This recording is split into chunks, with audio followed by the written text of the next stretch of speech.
They handed me a life recovery Bible.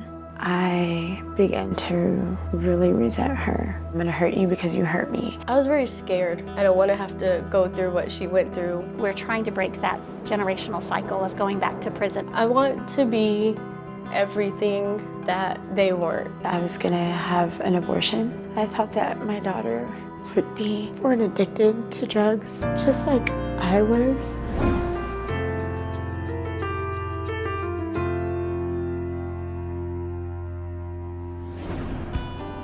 I feel like God gave me the desire of my heart, and that was to be a mom again. And so at this point, I am loving every single minute of it. My family and I are at Buckner Family Pathways. It's for single mothers who are trying to become self-sufficient in an academic direction. We come and we live here in a safe environment with great resources, and we are able to get our education so that we can become self-sufficient. My children love it here, Monday through Friday. I work with the children that are participants in the Exodus Ministries program. These mothers are either formerly incarcerated women or coming out of a treatment center of some sort. They want a better relationship with their children. They want a relationship with God. Once they're accepted, they come in to the program with their children, and it's a year-long program. Exodus Ministries serves previously incarcerated women reconnecting with their children. So the way they do that is they actually apply while they're still incarcerated, and if they're a good fit for the program, they come directly from prison. We are a comprehensive, intensive residential program. Everything we do is faith-based. All of our classes come from a biblical perspective. We do provide Christian counseling for all of the moms, and all of our school-aged children meet with a Christian counselor individually each week for the entire year that they're here. We're trying to break that generational cycle of going back to prison and starting that whole thing again. If you're raised in a family of doctors and nurses and people in the medical profession, your tendency is to go that direction. If you're raised with alcoholics, drug addicts, petty theft, that's what you tend to think is the only option for you as well. And unless God intervenes, that's often what they end up doing again. Lisa is amazing. One of the things that I admire about her more than anything is her ability to make a mistake and to learn from it. I did go through the program, and I fell in love with the program. So I've been out of the program over a year before they brought me in as staff. My mom's a wonderful person and she's amazing now, but I don't want to be where she was. I don't want to have to go through what she went through to get to where she is now. I want to be everything that they weren't. I've made a mess out of their life. I have made many mistakes. I have hurt every single person, and I did not look back. It wasn't until I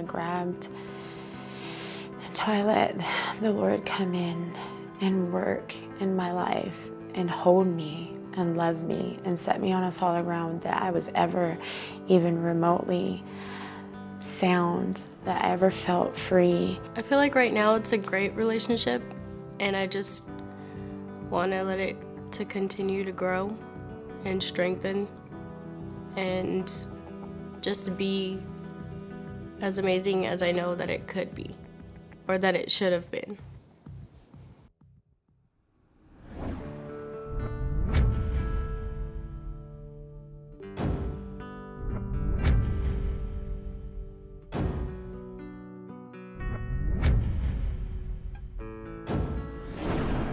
My mother was going to prison for the first time when she gave birth to me. She was addicted to heroin, so when I was born, I was actually born addicted to heroin.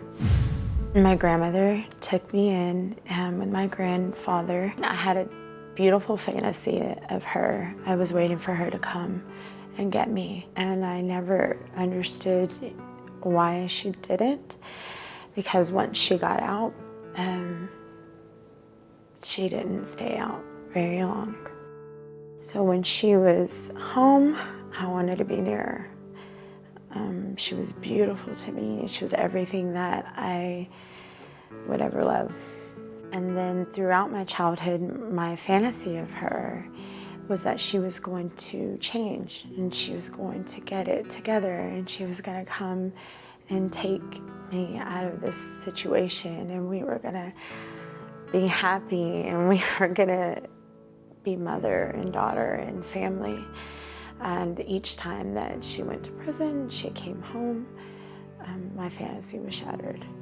When she was out, she was in an addiction again, and she had many different men in her life. And so being with her, I got to experience all of that, what the addiction looked like and what different relationships with men looked like. And I began to really resent her as a child because she didn't love me enough to change.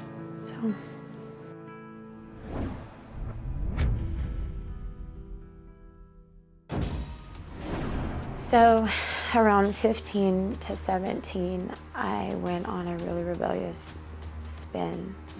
I didn't want to go to school anymore, started drinking, got selfish. I just got into all kinds of different things that were not good for me. I found a boyfriend, I moved out, and I thought I was great and grown, and this boyfriend had children. My goal was not to be with this guy, I just wanted out. We got pregnant, and I wanted to be a different mom. And I found love with being a mom. My daughter was 2. I got into drinking, and by the time she was 4, I was doing drugs. At that point, it started out as cocaine, and it kind of stemmed into crack cocaine. Because of the drugs, I was doing things that were illegal, like selling drugs with people. And then I got served with a federal indictment with 11 counts on it with possession of controlled substances, distribution, and it was pretty heavy. And they were talking about a lot of years, 40 years, on if I fought it, and 20 years if I didn't. That looked like to me my daughter's whole life. I needed something to believe in.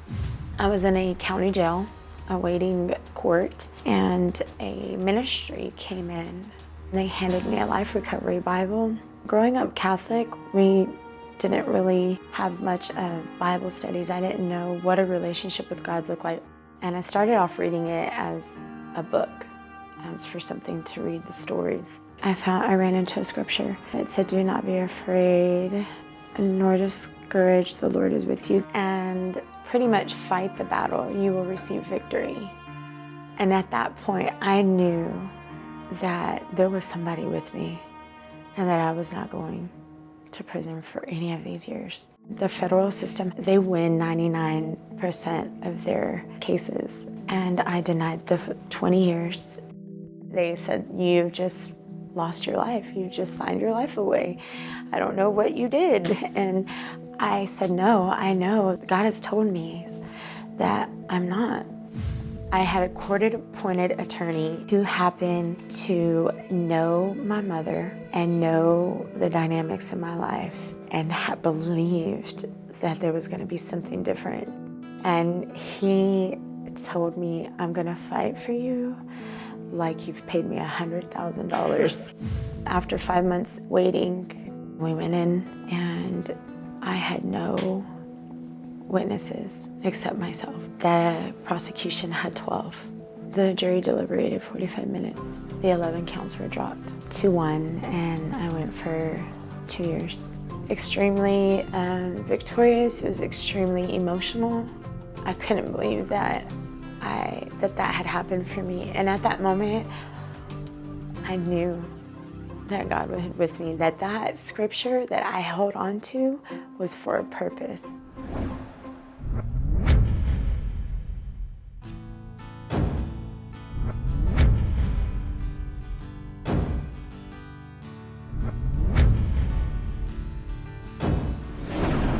I just moved here about a month ago.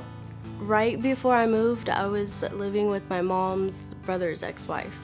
I hadn't lived with my mom for a while, and whenever we got placed with her aunt, I was 9. And then whenever I moved here, I was 18, so all that time I didn't even really have contact with her, most of it. They would be like, "Where's your mom?" And I would say, "Oh, she's in jail, but she's coming back," because it was just normal for me. I just remember waiting and waiting and waiting, and then it happened, and it was good for a while, and then the cycle continued, and she'd go back, and I would wait, and I would wait, and then she'd come back, and then it'd be good, and then she'd go back. I constantly remembered that this was the very same relationship that I had with my mother. I felt like that God wanted me for something, that He wanted me to set me free. I felt like I was giving Him everything, but I wasn't. And then I would hold on to resentments. I would hold on to anger. I would hold on to all this stuff that I had as a child. I was about 9. When she got pregnant with my sister, it was more serious because the things she was doing while she was pregnant. I stepped into this relationship and I didn't, pray about it. I didn't think about it. 6 months down the line, we found out, he's doing drugs. Then he became abusive when he was in drugs. But then I found out I was pregnant. I really cared for her during that time a lot. So anywhere she would go, anywhere she would be, I would ask her, "Where are you going? Who are you going with?" Kind of like parenting her, because I didn't want her going out there and doing what I knew she shouldn't have been doing. This relationship with this man became volatile, very, very volatile. And it was always like, "I'm gonna harm you because you harm me. I'm gonna hurt you because you hurt me." I was very scared. Sometimes I would go to the door and I would sit there and wait and just listen. And sometimes I would try to go in, just to get him to stop. I did not want this baby. I did not want to be tied to this man and in this relationship. I called an abortion clinic and I was gonna have an abortion. And then the day of the abortion, I was getting ready to go and I sat down with my grandmother and we prayed. I prayed and I told her, I can't do it. The last month or so, I started using and I was pregnant. I thought that my daughter, Nevaeh, would be born addicted to drugs, just like I was. But God had something different because she was not. She was absolutely born perfect. And everyone was amazed because I told the truth in the hospital about what I had done and what she had been exposed to. So I named her Nevaeh, as heaven spelled backwards.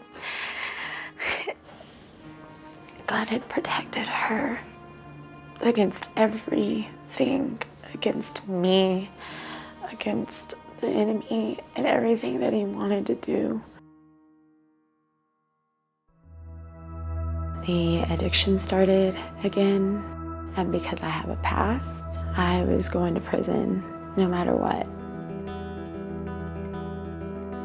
We just love these women and these children right where they are. He was stealing. I felt like I made the biggest mistake. You just failed God, and I felt shame. And I just kind of went crazy. Started drinking, sneak out of the house at night. I was going to prison no matter what. It really hurts. I had to parent the parent, and I would get mad that she wasn't there.